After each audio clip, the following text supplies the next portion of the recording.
get up here. You said you put a full word, bro? It'll be in the refrigerator. A plate. It'll be in a plate though. It'll be wrapped up. Dad. Come sit next to me, baby. Daddy and Daddy Baby Show. Come on. You want to join the Daddy and Daddy Baby Show? Yes. Daddy and Daddy Baby Show. The Daddy Baby Show. Yeah, that's the Daddy Baby Show. Okay, so now we're going to talk about what's relevant with the kids, okay? Okay. Now, what do all the current little... Cheese. That is great. Now, listen. Look at this. What do all the little babies like these days? Monday, Tuesday, Wednesday, Thursday, Friday, Saturday. Saturday. Okay, that's really awesome.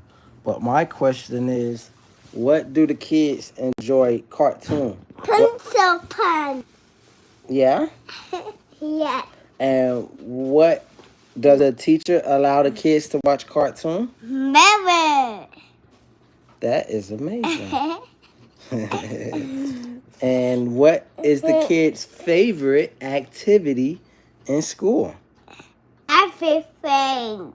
Everything. So kids are enjoying learning in school. So the adults, we have to invest in the babies. In everything. Everything? Yes. That means drawing. And playing everything. And playing everything. What about reading? Everything.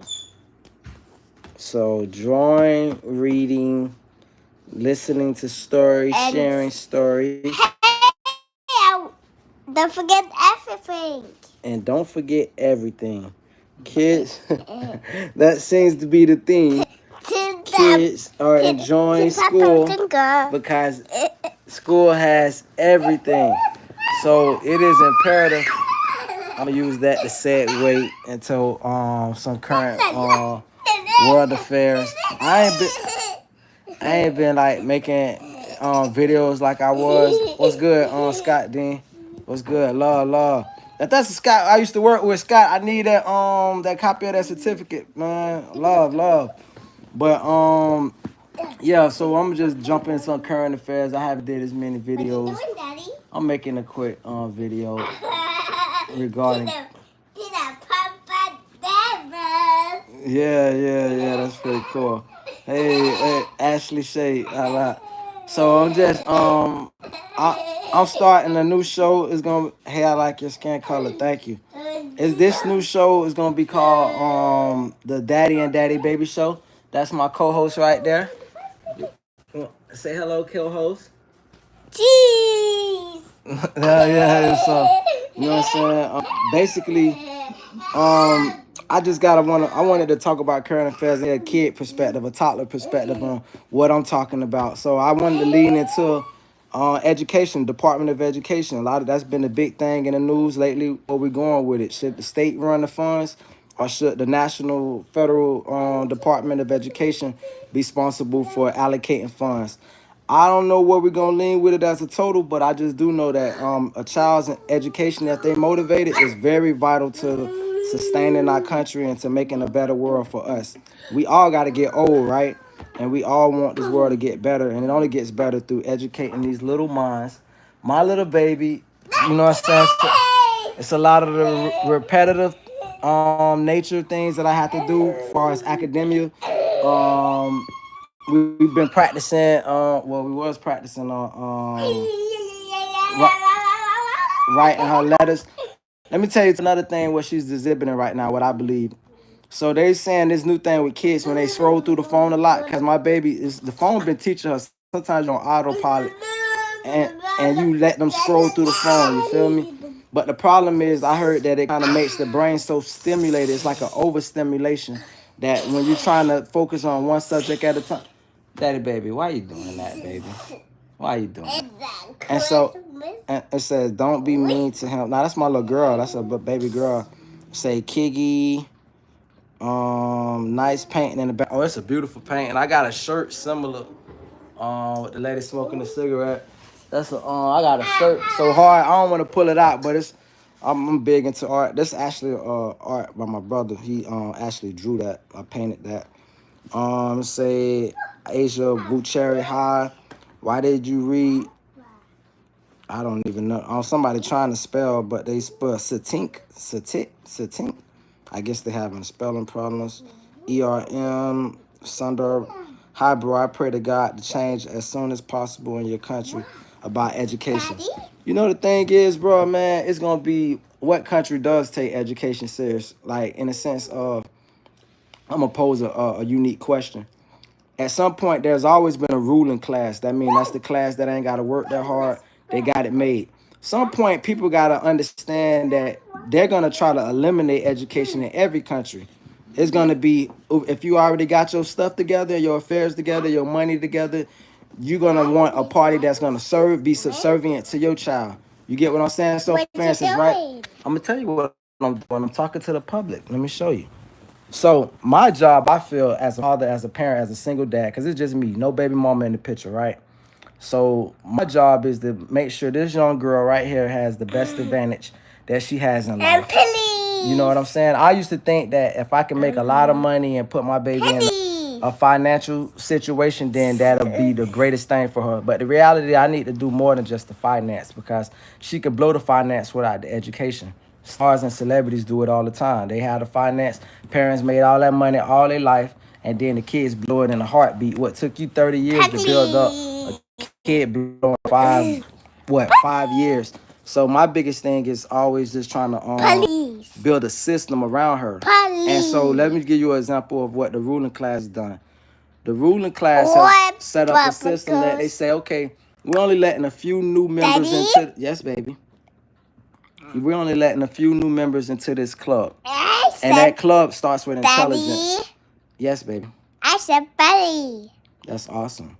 And so ultimately, I say that to say, if you don't educate your kids to know that everybody is competition, don't never forget that everybody is good with mankind and stuff, but everybody's a competition. If me and you going for the same job, I'm competing with you. If me and you going for the same house, the same whatever, I'm competing with you. That's what drive prices up. So my best thing is to have my ducks in order and make sure that I got something to sustain my child like a business.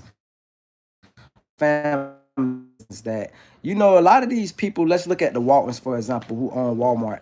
The Waltons, I'm pretty sure I had some kids with autism, disabilities, and every other thing that probably can affect a person in a negative way, right? To not have an advantage. But with a family dynamic and a family structure, I could get, let's just make up name, little Billy. I can get little Billy to get this job over here and pay him $100,000 a year to do what I would pay somebody else 20 grand a year to do. But since he's family, I'm gonna pay him 100 grand a year. That nepotism is really big, and understanding that you gotta have it really takes a whole village, because just doing it by yourself and working hard and this and that, I do my best. You don't even understand. Like right now, I've been going I through back pain and all. I make sure I don't even ask my mama for nothing no more. I used to get frustrated and pissed. Like, yo, why you giving these dudes in the street all your money? You ain't giving my child no money. It's disrespectful to my jit. Forget disrespectful to me. But then I realized, you know what? After I did the greatest big thing I could do for her, I realized it ain't over with. Now it's the education part. It's okay. Yeah, she's a homeowner, believe it or not. I'm not trying to brag, but she owns a house, that little girl. And no mortgage. She owns it. And it doesn't stop, because guess what? If she doesn't have the wherewithal, she can lose that home through refinancing one day, or through some sucker Negro who ain't never had nothing and he got all the game in the world, and now all of a sudden everything daddy put forth on the table goes out the window. You feel me? Because of lack of education, lack of availability. You know, when my baby look at me when we on the phone, I put it in some songs, but when we long distance, she got an attitude. She don't want to learn as much in school. She don't want to try as much, because it's like, where's this guy? You know, even right now, she ain't trying to be involved in this conversation, but she don't want me to be out of sight. This right here is our bonding right here, with her speaking nonsensical things sometimes, and laughing, and and and me just assessing everything and being thankful and realizing, how do I take the next step into because I'm gonna just tell you what every parent biggest fear should be: not being able to see it through, right? You want to be able to see your baby not entire life, because you shouldn't be able to see it. You're gonna die before them. But you want to be able to see your grandbabies one day. You want to see them get married. You want to see all this. And the thing that tripped me out, and they always give me full perspective, people don't realize these are the hardest steps. Look at her. She don't want us to do nothing, but imagine one day somebody gonna grow up and say that's a beautiful woman, and then when they look at her, they gonna say that's my bitch. They gonna say that's my bitch. Not that's somebody daughter that they bust they behind, changed them diapers, saw her through, cultivated her mind, was at PTA meetings, talking to what's going on, what's her score, what's this. All of these things they're not gonna care about. They're just gonna see, oh, this is a fine woman, like most men do. I myself have done in the past. But you don't know the struggle it took to raise that flower or blossom that person into a beautiful human being. And so I say that to say, I was gonna start off talk about current day affairs, but I only want to make that as a segue to say that as far as education, I don't know where they're gonna go with it, but I would hope that they invest into this these children inside of this country the same way China has been doing it for the last since I was a kid. When I remember we had pen pals back in the days before the internet, and there wasn't no social media, so you had to literally write something around the world and send it. And they was telling us when I was in fourth grade that Chinese kids went to school for what 12 hours a day. I couldn't fathom that. 8 hours was too long for me. And now it's like they cut school hours these days almost like 6 hours and what 50 days of school with all these parent teacher workshops and stuff. So I just think that it's up to the parents still though to educate the kids at home. Start with teaching them their name, their address, the vital information and statistics. Going over it a repetition, even if they don't understand it. It's buried somewhere in the subconscious. Look at you. and I think that forever patience to know that they're gonna be distracted. You can't be like, man, you don't want to learn. Listen, there's only people I don't put my full energy into trying to teach is a grown woman. And I don't ever want my baby to be that little girl that one day become a woman that some grown man think he gotta teach or be her daddy. Cause ain't nobody could be her daddy. Just like I tell women, I can't be your daddy. Don't call me daddy. I'm only the dad of one person. That little girl right there. It's a turnoff if a woman call me daddy. You feel me? You should have been raised before you met me. And same way, vice versa. I should have been raised before I meet a woman. Shouldn't be no little boy stepping up to a grown woman with some kids that's looking probably for a father or whatever, and I can't provide nothing but a little boy mentality. You feel me? With that said, though, so far as the current affairs, I just believe invest in the kids. I cannot say it enough. Invest in these little American kids and cultivate these little brilliant minds. Even when the odds stacked against them, never give up. You feel me? And then let's see what else happened in current day affairs. Oh yeah, I'm gonna speak on the little shooting that happened real quick. I think that was a awakening. You feel me, with that shooting that happened in Memphis with the rapper. You feel me? I think that I look at it in a very simple way. It's a lesson to anybody wanting to get into the game. I don't think people should be able to criticize Sauce Walker. I met very few people like him in life, but I have met and I have had friends like that, which is a person who's had a hard life and don't cry easy. Nigga got whacked in front of, ain't miss a beat. Because at the end of the day, I don't know what went on, but if you invite me to your city and you tell me everything's straight, I'm rocking with you. Okay, you said things straight. You got it. You holding us down. And then everything go left. I don't owe nothing other than myself to keep myself alive. You feel me? I came to show face and show you that hey, I'm from the hood. I don't mind. But when your city, it's supposed to be your G pass, and you didn't have one, and they already got revoked, and they spared, bro. But I will say this much. So I definitely think that I don't believe it's no sacrifice, no crazy stuff like that. I don't believe as far people was talking about the insurance policy that white people doing it all day. If we're gonna talk about Sauce Walker collecting the insurance policy, we gotta talk about every rapper been killed the last 10 years and how much they labor done collected. So that's a non-argument for me. And I will say this though, after hearing his real last name is Mundane. And I thought, damn, that's a cool ass last name because it's a cool word, mundane. You think about the definition of mundane. It's like copacetic. Back in the day, me and my dog used to say, yeah, everything copacetic. And I was like, man, his life would be so peaceful if everything was mundane. And I was like, how fitting. Like, if I was him, I would duck the internet for about 5 months, reinvent myself. It ain't like that he's soft. Nobody ain't gonna say he's soft if you duck off for 5 months. It's just regather yourself and process this shit and be like, you know what? What the fuck am I? Well, I got all this money. I'm putting all these niggas in position. This nigga like the Barry Gordy of rap, to be honest with you. Ain't no nigga from what I've been seeing on the underground slash at the level of success put more people on than Sauce. He's like Barry Gordy of rap. I challenge you. He's like the new Master P. You feel me? So my thing is, he should reevaluate that, get back on that boss up move, very intelligent, and change his name to Mundane. And embrace what that name means. Be mundane. But that's as far as that goes. And let me see what else happening in the world affairs. That's really what was on my mind. No two things. I'm glad it looked like the Breakfast Club format gonna work out with the 4 people. At first I thought, man, I need 1 female moderator, 2 guys. That's a good setup. But it started to grow on me that 4 person is kind of like it's 2 women that'll take the women's side and have each other back. 2 men. I think that's a unique dynamic. So that's kind of growing on me. I actually got an idea, but I won't share it right now on this live screen. It gave me an even better idea for an even better show, similar, but I pitched that to somebody or something like that. But as far as that, it's, hey look, this is the beautiful part too, man. I guess I'll finish it like this. As far as everything, so I haven't been doing no videos. Eventually, I'm gonna start, like I said, getting back into these videos. I just didn't really know where I wanted to go with it. I didn't want to be speaking aimlessly. I wanted to speak with a purpose. Somebody told me I needed a moderator, so I didn't just want to be overly speaking without having somebody to ask me appropriate questions and then me give a response, like a Q&A. So I took a step back. And then what I did, y'all don't know behind the scenes is, and they probably be the ones viewing my live screens.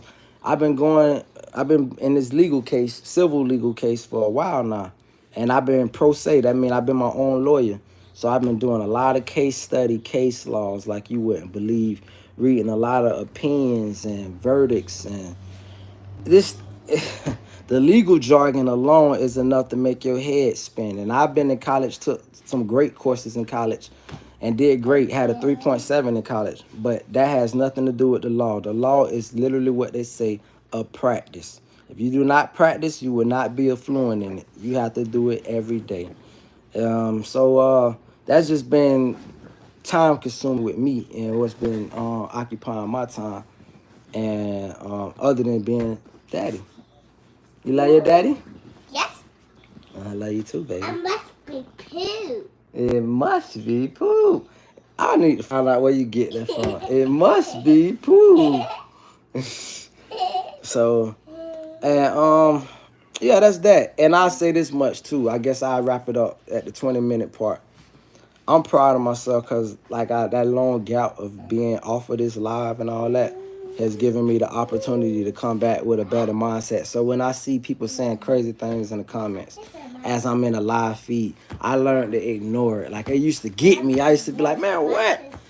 And stop taking things so personal, you feel me? And being like, you know what? There are trolls. People want to be seen. But one thing I never shied away from is acknowledging people. And when you take your time to zoom in on my chat, because you can easily scroll up, but when you take your time to zoom in, and then you took your time to comment, you know what I'm saying? What negative or positive, hey, most of the time I acknowledge it. If it's just some goofy stuff, then ain't no room for me to acknowledge it. But outside of that, y'all, and that's where we at. But I got me a good compliment. Shorty said she like my skin color, y'all. That part. Anyway, yeah.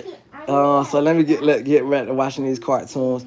Love, everybody stay safe, everybody stay blessed. As far as these relationships, man, my relationship advice is let it come to you. Don't let it come to you. Let it drop in your lap. If love don't drop in your lap, don't look for it. I'm telling you, don't look for it. Let it drop in your lap. Love, blessings.